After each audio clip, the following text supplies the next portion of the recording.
Hello la famille, j'espère que vous allez bien, comme d'habitude, positive attitude. Hein? Donc, vous savez déjà, sur cette chaîne, on est toujours positif. Ici, ça va. Donc, si actuellement là chez toi, ça ne va pas, à la fin de cette journée-là, tu verras, ça va aller, n'est-ce pas?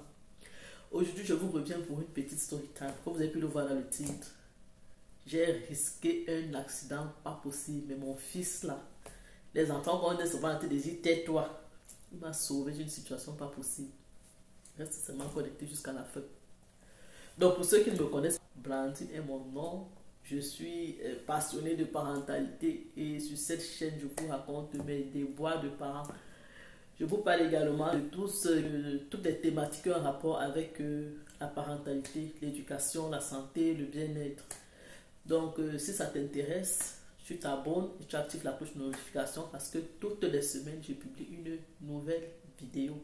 Si tu t'abonnes, tu n'actives pas la cloche, tu ne seras pas informé quand une nouvelle vidéo sera en ligne. Tu vois, c'est un peu ça. Donc, si ça t'intéresse, bienvenue parmi nous. Ici, c'est free. Je ne vais pas trop tourner. Bref, voilà pour la petite histoire, n'est-ce pas? Je faisais un petit déplacement avec ma famille. Quand je dis ma famille, bon, c'était pour complet, papa n'était pas là. Mon aîné aussi n'était pas là. J'étais juste avec les trois derniers.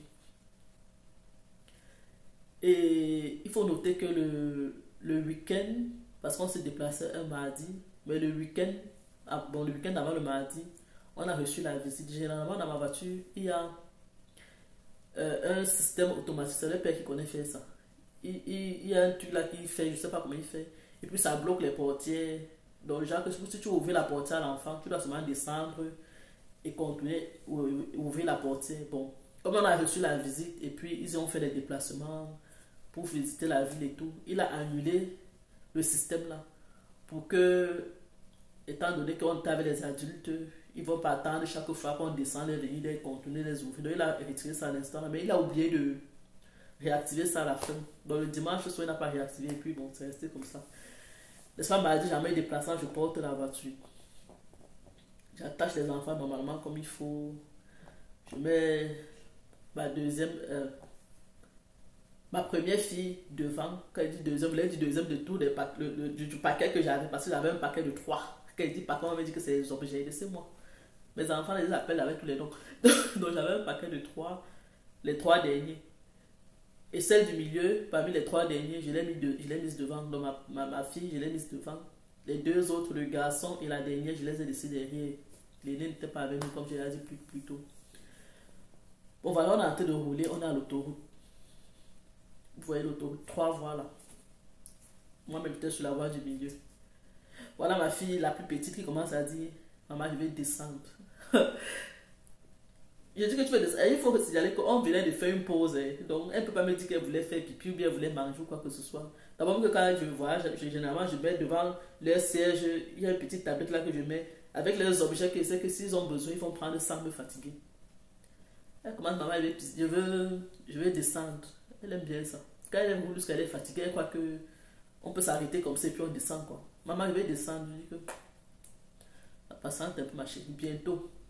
Parce que elle peut pas me dire je vais garer comme ça. Il faut bien que je trouve la prochaine sortie. Et même si je trouve la prochaine sortie, que ce n'est pas dans le sens où je pars, je ne vais pas m'arrêter. Parce qu'il faut que je trouve au moins, comme on dit, soit une station, soit un parking, quelque chose comme ça pour dévier, entrer. Elle me dit qu'elle veut descendre. J'ai dit à son frère que bon, commence à la flatter. Joue avec elle, qu'elle oublie qu'elle doit me dire qu'elle veut descendre. La fille insiste, elle veut descendre. Je dis, donne-lui les bonbons. Donc, comme on flatte les enfants là, quoi. Je commence à mettre donc le CD que le CD, la musique que je suivais, j'ai même changé pour mettre maintenant les musiques qu'elle aime. Donc, je me retrouvais là en train de chanter les chansons des bébés. Juste pour la calmer. Au départ, elle chantait, mais après, elle s'est pas oubliée. Elle me dit, je vais descendre. Pendant que je vais descendre, maman, il fallait la ouvrir la portière. Moi qui savais que la portière était bloquée de façon automatique, elle a ouvert la portière. Donc nous sommes là, une route de 3 voies.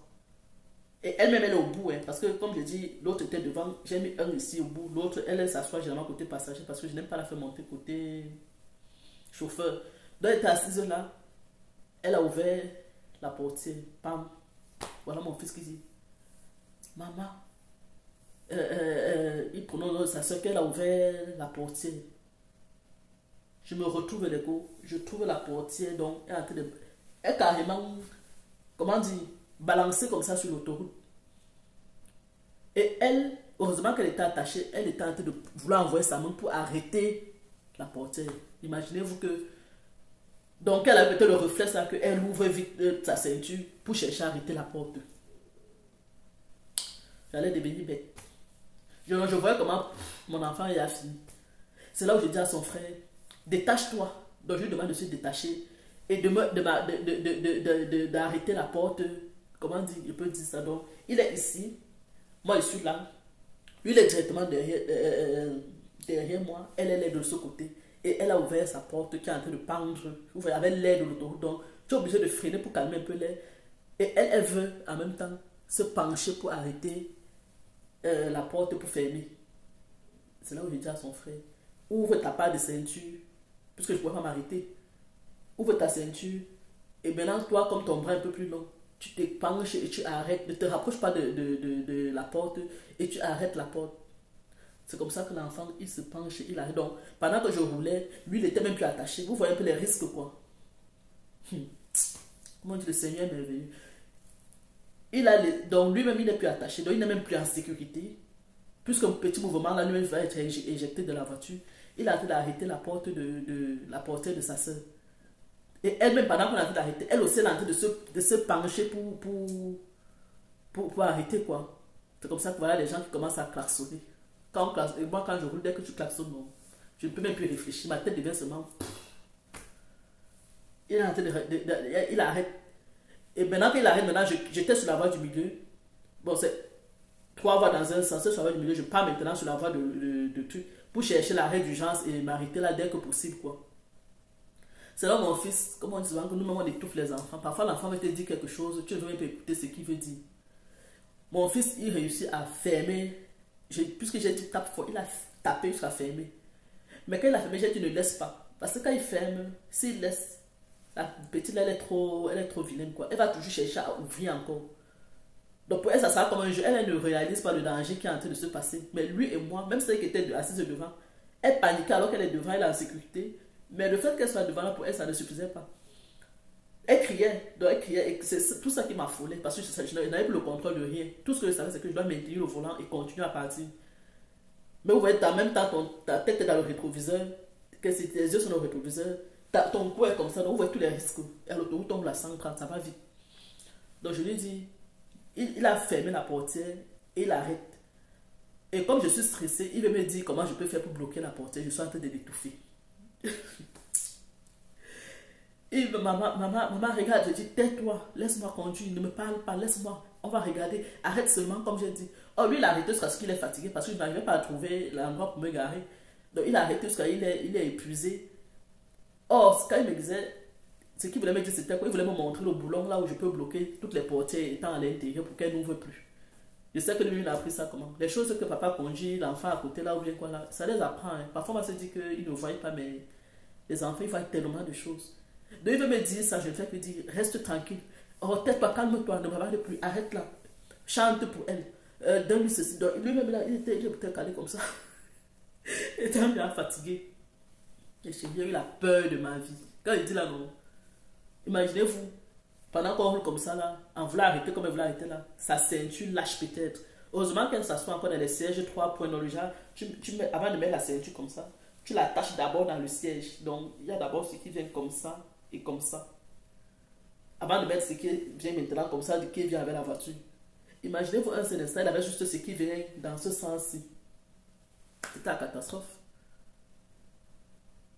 C'est que ça veut dire qu'elle pouvait seulement, parce que ça, ce qui vient comme ça, parfois même elle retire ça, elle se baisse comme ça, elle retire. C'est que on me parlait seulement maintenant, c'est que ce que je suis en train de raconter là, je raconte ça, mais d'une autre façon, quoi. Voilà mon fils qui me dit, maman, appuie là-bas. Appuie, moi aussi, en disant que tu connais conduire, parce que tu es en train de me dire, appuie là-bas, reste tranquille. Il me dit, appuie la clé. Alors, au niveau où je conduis là, peut-être je vais vous mettre une image quelque part après. Si je trouve une image, je vais placer ça quelque part là. Il y a un endroit dans la voiture, il me dit, au milieu là, juste Bon, sur le tableau de bord, pas sur le tableau de bord, à côté du tableau de bord, il y a quelques boulons. Il me dit, il y a un insigne avec la clé, comme je dis. Quand il va se m'expliquer, vous n'avez pas compris. Je vais tout faire jusqu'à vous mettre une photo. Il me dit, appuie la clé là. Moi aussi, c'est que en appuyant la clé, l'enfant veut me faire quoi. Il me dit, maman, appuie la clé là, ça va fermer la porte, elle ne va plus ouvrir. Moi aussi, comme je sens que je suis là mouillé, non. Mouillé, c'est mouillé, donc je vais faire comment? C'est là où j'appuie, j'entends. Donc, dès que j'appuie, j'entends toutes les portes font. Je dis, Seigneur. Donc, j'avais la solution comme ça, là, et je n'arrivais pas à trouver. Jusqu'à c'est l'enfant aussi qui vient me sortir des situations. Dès qu'il fait ça, je regarde. Chez moi aussi, ça signale que le truc est rouge. Donc, ça veut dire que la portière. Parce que quand je bloque la portière de mon côté, il y a un signe qui s'allume. C'est là que je me rends compte que oui, les portières sont bloquées. Je lui dis maintenant, laisse-la, ne pas t'asseoir. J'ai remercié l'enfant. Donc, j'ai remercié. Oh. Quand je suis rentré, je voulais d'abord m'en prendre à mon mari. Oh, pourquoi tu as utilisé. Tu savais que je vais utiliser en semaine et tout. Après, j'ai seulement dit que je vais aller parler à l'homme de pluie. C'est ma voiture, c'est moi qui suis censé avant d'entrer, contrôler si tout va bien. Lui, il a quel problème là-dedans? C'est vrai, c'est lui qui a désactivé. Il n'a pas pensé à réactiver. Mais moi, en tant que maman, avant de conduire avec les enfants, on nous apprend qu'il faut vérifier tous ces paramètres-là. Ce que je n'ai pas fait. Donc, je ne sais pas si c'est lui qui est même fautif ou si c'est moi qui suis même fautif. Aucune idée. Toujours en est-il que on a risqué le pire. Quand je dis autoroute 130, imaginez-vous, quand on roule dans la ville là-bas, on roule à 30, 50, là, comment la voiture va vite. Maintenant là-bas, sans contrôle, quand l'autre passe comme ça, tu entends, c'est seulement le vent que tu es en train d'entendre. Je me voyais loin. Heureusement qu'en tant que maman et en fonction de certains défis qu'on relève tous les jours, il y a ce qui fait que tu arrives parfois à garder ton sang-froid dans certaines situations. C'est ça que je peux dire que c'est ça qui nous a un peu sauvés. Parce que si je me mettais à paniquer, j'allais laisser le volant. Commencer à vouloir me retourner pour aller arrêter l'enfant qui veut faire quoi là. C'est comme ça que on sortait de notre trajectoire directement. Et aussi mon fils, il a eu la présence d'esprit d'écouter. À l'instant, il écoutait tout ce que je disais. Donc, parfois quand tu dis, il veut faire doucement à son œuvre, mais c'est comme si lui, il a senti le danger. Parce qu'il a bondi. Quand il dit, ouvre ta ceinture. En un clic, il était en train d'arrêter la porte là-bas de l'autre côté. Et si je l'avais écouté plus tôt, c'est que tous les trajets qu'on tentait de faire, sa main ne faisait pas mal. Sa main était restée tendue là-bas en train de lui faire mal là. Moi-même, j'étais là-bas avec la panique, la sueur partout là. On ne devait pas vivre toute cette scène-là. Donc, on peut dire quoi? La morale de l'histoire ici, mes chéris, c'est quoi? Apprenons à écouter nos enfants. Parfois, même ils veulent nous dire quelque chose dans la maison, on leur a coupé. Et c'est vraiment, c'est déplorable, c'est même dommage. Apprenons à écouter. Si je n'avais pas écouté, je suis sûr que j'allais faire encore peut-être même combien de kilomètres, mais maman ne me rende compte. Et même si je ne l'avais pas écouté, j'allais arriver dans un endroit où je devais parquer. Mais comme moi, je ne connais pas déjà comment les portiers, leur père bloque ça. J'allais encore les remettre dans la même voiture, dans la même situation, et remonter encore. Donc, rien ne me dit qu'elle ne devait pas encore ouvrir une deuxième fois. Vous voyez un peu. Mais dès qu'il m'a dit, maman, appuie là-bas, je lui ai dit que, hey, qu'est-ce que tu crois? Appuie là-bas, appuie la clé là. Vous voyez, même tout la honte, tu mets ça et ça va bloquer les portiers. Donc maintenant, dès que j'entre avec eux, je ne veux pas savoir si les portiers sont déjà bloqués. Comme moi, je dis, moi, je ne connais pas. Moi, mon affaire de voiture, on sait comment les femmes sont. Mon porte, c'est mon conduit. Donc parfois, j'ai un problème qu'il faut se mettre logé, garé quelque part. J'appelle le père, que je suis bloqué. Viens me mettre. Viens la voiture. Je ne connais pas que c'est l'eau. Viens la voiture est gâtée. Il arrive sur place avant de se rendre compte que c'est l'eau qu'il faut mettre dans la voiture. Mais moi, je ne connaissais pas. Donc, c'était comme ça. Merci de m'avoir écouté, mes chéris. Donc, comme d'habitude, si cette vidéo t'a plu, tu sais ce qu'il faut faire. Tu likes, tu partages. Et si possible, tu me laisses un commentaire. Comment toi, tu serais pris à ma place? Comment tu aurais fait pour ne pas paniquer? Je ne sais pas trop. Mais laisse-moi un commentaire, n'est-ce pas? Ça motive. Hein? Et déjà, comme je l'ai dit, si tu n'es pas encore abonné, tu attends quoi? C'est gratuit, on ne paye rien. Tu t'abonnes, tu actives la cloche. Dès que je publie, tu es informé automatiquement. Alors, c'était un peu ça. On va se prendre à la prochaine. Ciao, ciao, ciao. Bisous.